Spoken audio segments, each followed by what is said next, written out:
Taylor, and I'm an intern at the Glassboro branch of the Gloucester County Public Library System.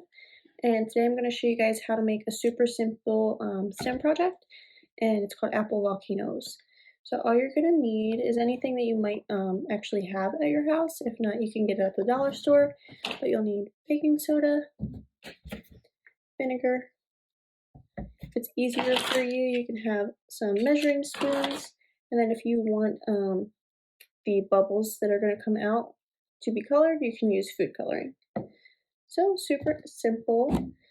The reaction that's going to occur is between baking soda, which is a base, and vinegar, which is an acid, and they're going to create carbon dioxide bubbles, which causes the eruption, so to speak, that comes from the apple. So it's super fun. So you're just going to take, I would say, a teaspoon of baking soda, and an adult is going to need to either core the apple or just cut out the top part, however deep you want to make it, depending on how big you want the bubbles to be. So we'll just put that in there.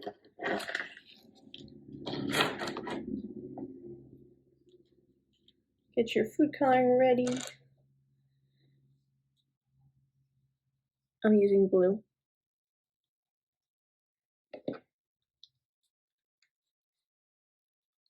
And the last step is to pour in the vinegar, because that is going to make the reaction.